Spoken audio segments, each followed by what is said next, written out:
Hello বন্ধুরা, আশা করছি তোমরা সকলে ভালো আছো। আমি এজেড ব্লগস থেকে বলছি। আজকে আমি আবার একটা নতুন রেসিপি নিয়ে চলে এসেছি, যেটা মায়াপুরে খুবই বিখ্যাত। সেটা হলো ধোঁকা ডালনা। এই ধোঁকা ডালনা কীভাবে করব সেটা বলে দিই। প্রথমে আমি ছোলার ডালটাকে ভালো করে ভিজিয়ে রেখে দিয়েছিলাম সারা রাত ধরে। সকালবেলা উঠে এটাকে বেটে নিয়ে একটা ভারী জিনিস এর উপরে চাপিয়ে রেখে দিয়েছিলাম।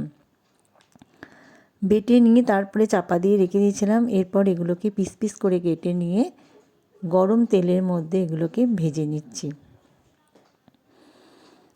সমস্ত ধোঁকাগুলোকে আমি ভেজে নিয়েছি। এরপর কড়াইয়ের মধ্যে আমি দিয়ে দেবো তেল, শুকনো লঙ্কা আর একটুখানি জিরে। এটাকেও ভালো করে আমি ভেজে নিচ্ছি। জিরে আর শুকনো লঙ্কাটাকে সুন্দর একটা গন্ধ বেরোবে, তখন আমি কেটে রাখা আলুগুলোকে তেলের মধ্যে দিয়ে দেবো।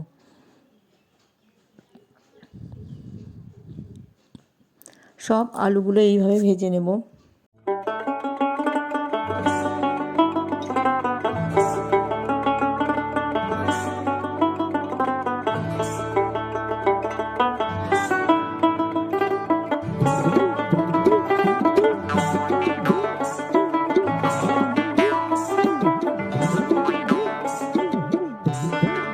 আলুগুলো সব ভেজে তুলে নিয়েছি। এরপর আমি মশলা দেবো, যার মধ্যে ছিল হলুদ, জিরে বাটা, আমি ধনে বাটাও দিইনি।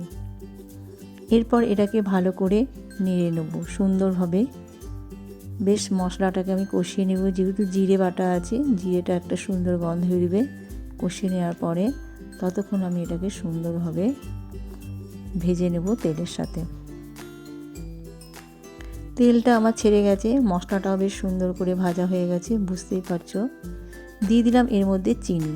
ধোঁকার ডালনা একটু মিষ্টি মিষ্টি, যেহেতু নিরামিষ সেই জন্য একটু মিষ্টি মিষ্টি খেতে বেশি ভালো লাগে। চিনি দিয়ে ভালো করে আমি নেড়ে নিলাম। খুব সহজ পদ্ধতিতে সবাই এটা করতে পারবে, তোমরা বাড়িতে করে দেখবে। এরপর এর মধ্যে দিয়ে দিচ্ছি আমি একটু টমেটো সস। তোমরা চাইলে কাঁচা টমেটো, পাকা টমেটোও দিতে পারো। আমি দিয়ে দিলাম টমেটো সস, যেহেতু ছিল ঘরে সেটাই দিয়ে দিলাম। তবে সস দিলে খেতে বেশ সুন্দর হয়। আবার এটাকে ভালো করে আমি নেড়ে নিলাম। আমার তো হলুদ দেওয়াই হয়ে গেছে, হলুদটা দিতে লাগলো না। তবে একটুখানি আমি কাশ্মীরি লঙ্কা দিয়েছি, যার জন্য এটা বেশ কালারটা সুন্দর হয়েছে। কালারটাও দেখতে হবে, শুধু খেতে সুস্বাদু হলে হবে না। এরপর দিয়ে দিলাম একটু জলটাও আমি ভালো করে নিয়ে নিয়েছি।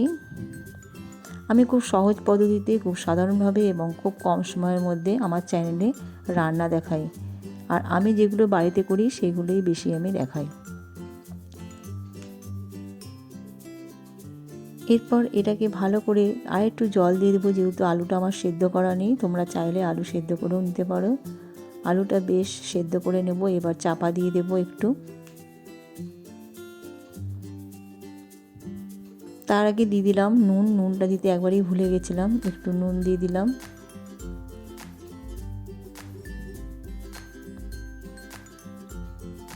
আর এরপর আমি ধোঁকাগুলোকে ছেড়ে দিলাম, কারণ ধোঁকাগুলো একটু নরম হবে, বেশ সেদ্ধ হয়ে যাবে। জলটা যা টানবার টেনে নেবে। পরে দিলে পরে কি হবে, এটা জলটা পুরোটা টেনে নেয়, শুকিয়ে যায় আর ভালো লাগে না খেতে। সেই জন্য আমি ধোঁকাটা এখনই দিয়ে দিলাম। হয়ে গেল আমার নিরামিষ ধোঁকার ডালনা। ভীষণ সুস্বাদু হয়েছিল খেতে।